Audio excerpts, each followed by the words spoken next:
Ça commence un jour. Ça commence ou ça finit. À vrai dire, tu ne sais pas. Pas encore. Parce qu'avant ce jour, il y en a d'autres. Une multitude. Toute une vie même. C'est un jour où tu n'en peux plus d'essayer. Un jour où le poids est trop lourd pour tes pauvres épaules. Un jour où tes forces décident de te lâcher. Un jour où c'est toi qui lâches prise. Un jour où tu finis par croire que partir est un choix.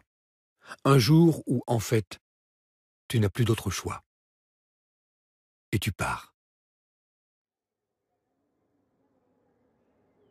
Ce jour-là, ce qu'il reste de ton entourage, inquiet ou soulagé, se demande ce que tu peux bien devenir. Toi, tu marches, sans but, libre, immensément libre.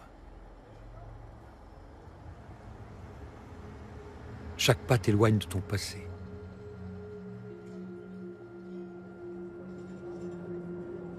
Tu n'as aucune idée de ce que tu vas devenir, et cela te fait sourire.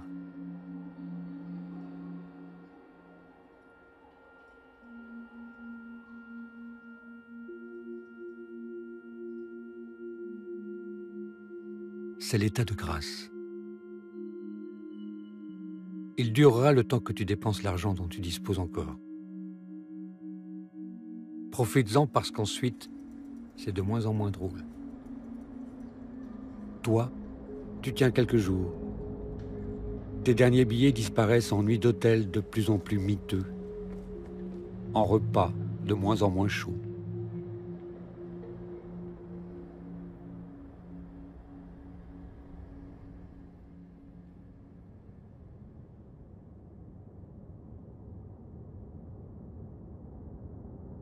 Maintenant, c'est le retour de bâton, d'autant plus violent que tu l'as retardé.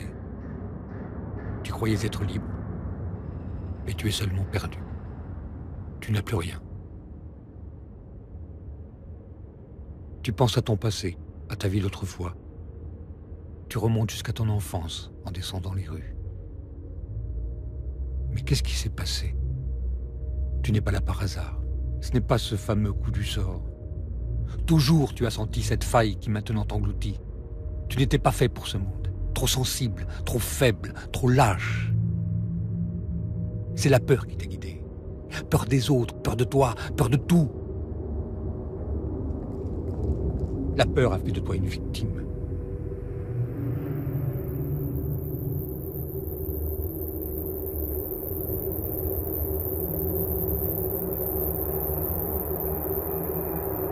En finir. Tu es seul. Horriblement seul parmi ces gens qui ne te regardent pas.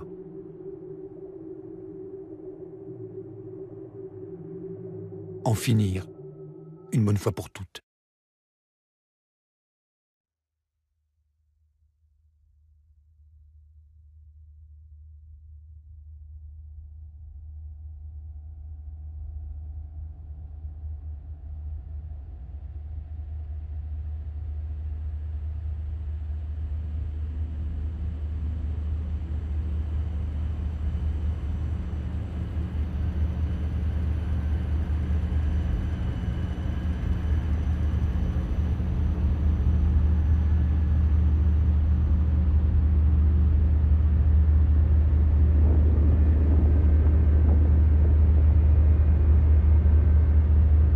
Non. Quelque chose en toi ne veut pas disparaître. Ce doit être l'instinct. C'est ça. L'instinct de survie ou quelque chose comme ça. En tout cas, tu ne veux pas crever aujourd'hui. Pas maintenant. Pas tout de suite. Tu n'es pas une victime. Tu n'as pas toujours subi. Tu es capable de te battre. Et tu vas le faire, au jour le jour. Remonter la pente, morceau par morceau. Tu reprends des forces. Tu n'es pas encore mort. La vie est devant toi. Tu crois suffisamment à tout ça pour tenir. Tu voudrais y croire.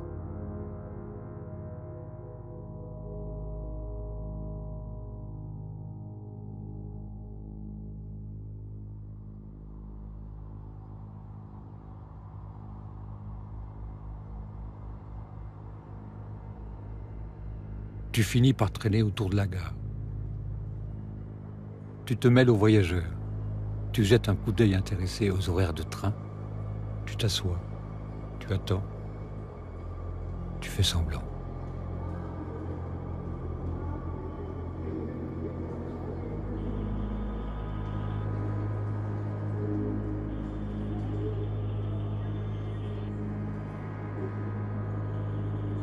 Confusément, tu sens qu'il vaut mieux ne pas croiser d'autres regards. Qu'on pourrait te prendre pour quelque chose que tu n'es pas. Et tu sais bien que tu n'aurais rien à leur dire, rien à leur expliquer, c'est vrai. Qu'est-ce que tu fais dans une gare si ce n'est pas pour prendre un train? La vérité est devant toi, nue. Ce sont eux qui ont raison. Tu n'as rien à faire là.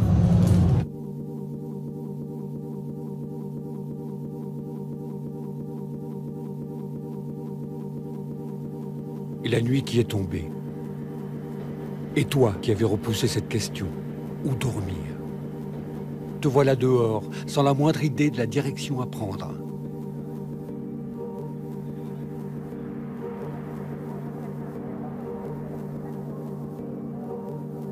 Alors tu erres au hasard pendant des heures, de plus en plus engourdi par la faim, la fatigue, la lassitude, l'angoisse, à te demander comment font les autres pour survivre.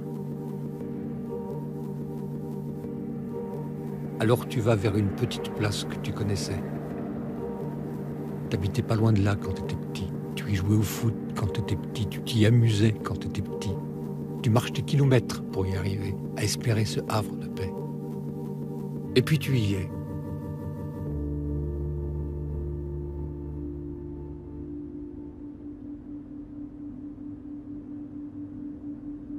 Il y avait des bancs, tu en es sûr, il y en avait. Tu t'asseyais dessus pour te reposer sous les arbres. Les arbres sont là, mais les bancs ont disparu. Tu pourrais t'allonger à même le sol, mais le béton c'est froid, dur, et puis s'allonger par terre. Tu ne veux pas y penser.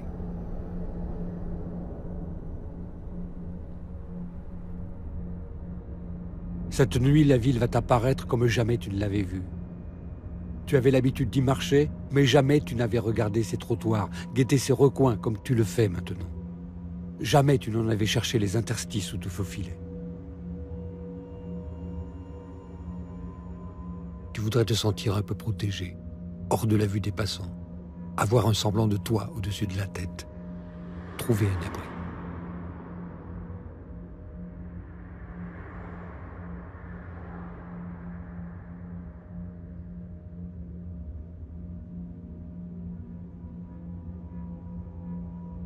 Tu t'approches et tu sens quelque chose qui cloche. Le banc est trop petit. Tu peux t'asseoir, ça oui, mais pas t'allonger. Comme si c'était fait exprès.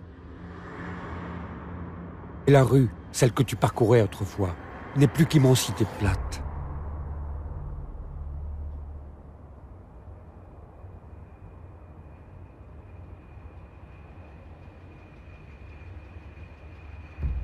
Tu ne le savais pas, mais la ville a changé. Elle s'est adaptée. Le moindre creux est obstrué. Barrières, grillages, pics en métal, bancs trop petits, bancs qui disparaissent. Tout cela est fait en conscience. La rue est propre, nette, vide. La ville ne veut pas de toi. Même l'espace te rejette. Tu voudrais maintenant crier ta peur, demander de l'aide, mais à qui?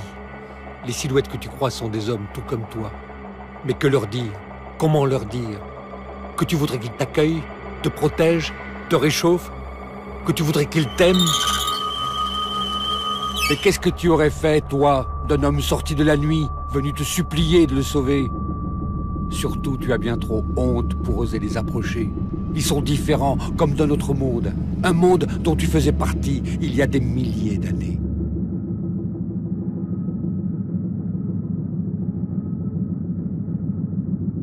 Perdre ton logement, ce n'était pas seulement perdre des murs et un toit. C'était perdre quelque chose de bien plus essentiel, de bien plus grave. Tu ne trouves pas le mot, tu refuses de le trouver, tu ne veux pas. Parce que mettre un mot là-dessus, ce serait comme une prise de conscience. Et puis tu n'as pas que ça à faire. Tu dois trouver un abri, c'est ça ton problème. Après tu pourras faire le point. L'esprit et le corps reposés.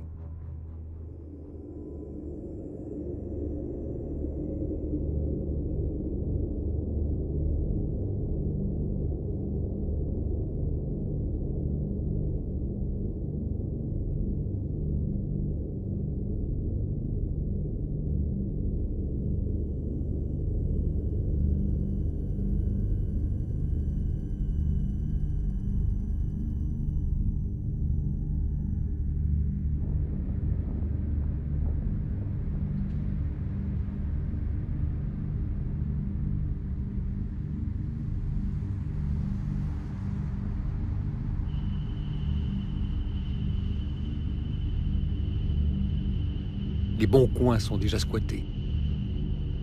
C'est que tu vois le problème du logement s'étend jusque dans la rue. Seuls ou en groupe, ils sont là. Et tu devras te faire une place. Tu les vois et tu n'oses pas t'en approcher. Tu n'en fais pas partie, tu n'es pas comme eux. Mais tu comprends maintenant ces corps étendus que tu croisais parfois au milieu d'un trottoir. Ces corps qu'on prendrait pour morts. Tu te demandais alors comment un être humain pouvait dormir au milieu des gens, sans même chercher à se cacher. Maintenant, c'est toi qui fuis, à la recherche d'un trou où te planquer, seul. Parking, hall d'entrée, immeuble en construction, passage souterrain, voiture mal fermée. Tout ce qui échappe un peu à la vigilance des hommes est possible.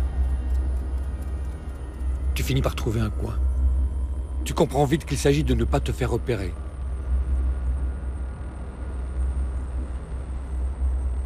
Fuyard, tu es, bête traquée.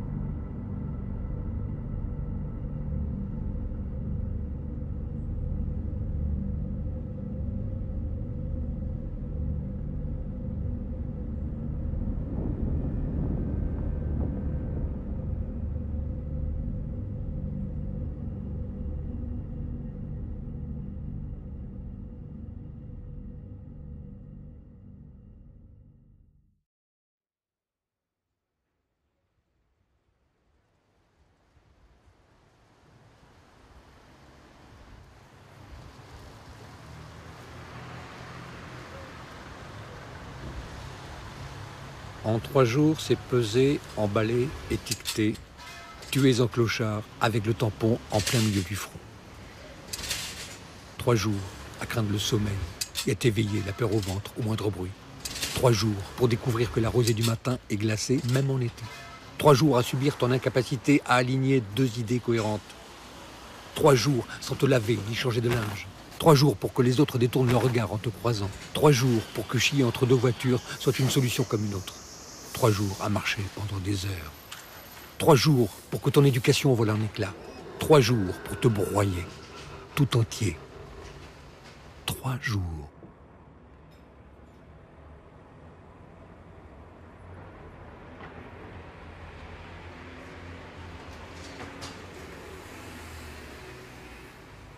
Tu espérais te rétablir, retrouver tes pensées. Mais c'est ton corps qui prend le pouvoir. Ton ventre qui hurle le manque. Chaque matin, tu ne penses qu'à une chose, trouver ta pitance pour la journée. Ta seule obsession n'est plus que manger et dormir. Manger et dormir. Manger, dormir. Manger, dormir.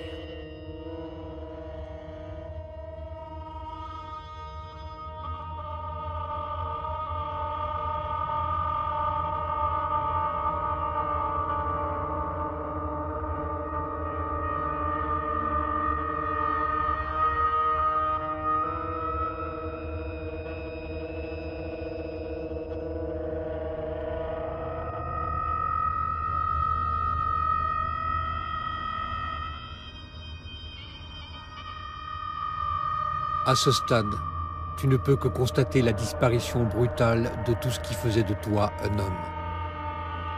Tu ne fais plus partie des êtres humains. Maintenant, tu es seulement un être vivant.